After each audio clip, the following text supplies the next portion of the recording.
Dustin Poirier has That just shows you what a cracker Dustin Poirier is.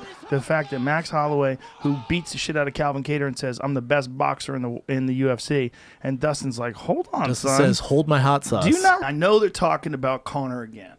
What has the UFC brought up to you, and what has the conversation been like? So Conor wants the trilogy, and I do too. If they want to do it, let's do it. Well, that's where the loot is. Right? That's where the loot is. And that's pretty much it. We're just trying to get the right deal structured. You know, this is going to be a big fight.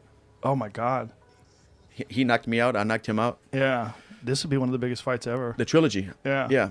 For sure, one of the biggest fights this year, but maybe of all time. Yeah, it could easily be one of the biggest fights of all time. Just the hype machine behind Conor. He's got such a cult of personality behind him. He's such a powerful person, you know. Yeah, and I know Mayweather stopped him, but he's never been stopped. It was a different kind of stoppage. Yeah, Right, it was exhaustion and overwhelmed with punches. No, you wrecked him. Stopped him. Yeah. Yeah. No ifs, ands, or buts. Yeah, he was out. Yeah, when you stepped in and hit him with that big right hook, it was like, whoa. And when he dropped and then you put him away, that's it. Yeah. There's no ifs, ands, or buts about that. Yeah, and when he went down, I had got one more shot off. That was a good one. He was out, you know. Yeah, you could see it. So I think the trilogy makes a lot of sense and a lot of Yeah. money. So we're just trying to get the right deal structured and see what the time frame is. Because for a guy like Conor, you want fans in there, even if it's limited. Yeah. And right now, at the apex where they're set up in America, there's obviously no fans. Right. So where do you do that at? And Florida, baby. What's the time frame? One of the things about this fight is you look like the bigger guy. I'm pretty sure I weighed more than him. Yeah, you looked like it. You looked more muscular. He's he's muscular, but his waist is small. He's just built different, and I'll probably walk around heavier than him. Do you feel like now after that first fight that you got his number, or after the second fight? It's fighting, man. I don't think you ever really. He'll make adjustments. Yeah, he'll make adjustments. It'll be a completely different fight. Like the first one and the second was different. The third one's going to be different as well, because I'm going to make adjustments as well. I got to switch it up and keep things fresh and keep him guessing.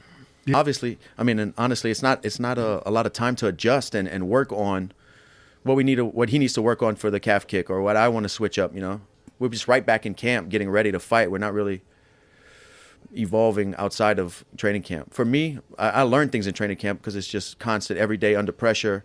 But it's the time between camps, like right now when I'm in the gym having fun, rolling and doing light kickboxing drills with my friends, where I feel like the big gains are made when I'm having fun. Because I'm kind of tunnel vision in training camp. I'm showing up, all right, let's wrestle. All right, I'm not having fun and exploring different things. It's just so strange when you see like the Dustin Poirier fight, the first fight with Conor, and then the second fight with Conor, how different it was not kicking the thigh, but instead kicking the calf. Like, shut him down, right? Shut him down, yeah. Should like 3 kicks he landed, you think? I don't know. I mean, you'd have to go back and watch it. I think it was a few. But I think when watching the countdown, like Conor approached the game like just boxing, right? You can tell like a boxing coaching, and that's all he was doing. So I thought that was like it's a good technique to use to if you're gonna fight him, you're looking at what he's doing in his training camp. You're gonna kick him, right? He's a boxer, so fair play to Dustin. He's a good job. Yeah, like he did an amazing job. But Conor has that southpaw stance, heavy on the front leg, puts a lot of weight down there. Heavy, especially when he throws his backhand. And he timed it perfectly. He throws his backhand. He kind of like slipped to the inside and landed a kick. It's a good technique to use. Who do you think wins that one? Who knows? I mean, Conor was catching me some good shots. Yes. Just the leg kick shut him down, but. Yeah, it's gonna be hard. It's gonna be hard to figure out because Conor did hurt him. He did rock him. Dustin admitted it. He said in the first round, he rang his bell. Yeah, but ultimately Dustin won. So you got to think he can win again. And I don't know. Conor never switches stances either. It's very rare. He doesn't box. No. Doesn't like his power hand is for sure his left hand. Yeah, and if he switches, he's gonna spin. Yeah, right. Switches, yeah. So it'd be an entertaining fight. If I put money on it, I'd probably go. I think Conor can do it again if he just fix up his stance a little bit. Earlier in his career, he was a bit more elusive, right? Now just like heavy on his legs. So I think Conor can do it if they fight again. I'm sure he'll make an adjustment. Yeah. It's just crazy seeing a guy pull up in a yacht,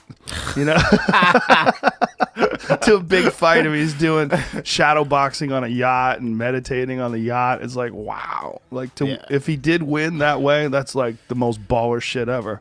Yeah, no, I couldn't do that. In fact, week I'd have to be like zoned in, right? I couldn't be being on yachts, and I'd have to be like isolation, like, in my room, my coaches, chilling, talking. I couldn't do it. I think there's too much to do as well, right? You got to focus on your job at hand is to perform. So, yeah, if you did do it though, it'd be cool. But Because when I heard June or July, I was like, that just seems so soon. That seems so soon for a bad KO like that, like a legit out cold KO. That's a concussion. I mean, that's brain trauma. You would think you want 6 months after something like that. Yeah. No, because I think the longer removed from this last fight with me and Connor, the further we remove, and it just takes away from the heat behind it. Yeah. I agree. Yeah, I think that's. I think that the only problem is that's the fight for the title. You are, in my eyes, if Khabib steps down, you're the uncrowned champ. So in true Thug Jitsu fashion, shout out to Eve Edwards. I'm the only other guy to ever fight in the UFC under the Thug Jitsu banner, and he was the uncrowned world champion. yeah, he was. He was. Yeah, when he knocked out Josh Thompson. Yeah. Yeah. So I'm keeping Thug Jitsu alive. All right, beautiful. Yeah. I love Eve. But you're there for the real title though too, and I want to know what is going to happen. I really want to know if Khabib's going to step down. You should be the guy fighting for the title. No ifs, ands, or buts. Do you think it makes sense though for you to be fighting Conor for the title? No, I don't think so. Do you think it should be Oliveira? Conor's been away so long. His last 2 fights at 155, he's lost. So you can't put him in there for a title fight. Right. How could you justify doing that when you have guys like Oliveira? But if Khabib retires and they say, hey, this is for all the marbles, you're not going to say no. What are you going to say? You're going to say, I'm a purist. What are you going to say? I don't know. If Dana pulls you aside, he goes, it doesn't have to make sense. Of Come course. on. What? But yeah. Let's make some money. Yeah. We're fighting for the belt. Yeah, you have to fight for the belt. Yeah. It is interesting that in the time where that low calf kick is coming to prominence, and, this is also the time when Conor started moving away from the sport, took time off, fought boxing, then came back and had the fight with Khabib, and then came back and had the fight with Cowboy. The calf kick was never in play in any of his fights. But if you look at him stylistically, and this is one of the things, I love DC's detail that he does on ESPN. It's amazing. But when he broke down Conor's heavy weight on the right leg, he leans in like this all the time. He puts a lot of weight on that right leg. When he paws in that southpaw stance, and because you fight southpaw a lot as well, it just opens up that kick so big. Yeah. It's such a big weapon. And sometimes he, like you said, that wide stance as well. Mm-hmm. It's just hard to check the kick from that wide stance. Yeah. Well, it's a crazy stance for everything other than calf kicks. It's a great stance. Yeah. I mean, he's so good at moving in and covering distance with that stance. It's very karate-like. Great countering, like you see in karate, bounce back and forth to boom attack. And he has a hell of a left hand where he's knocked out a bunch of guys with that counter, with that pull too.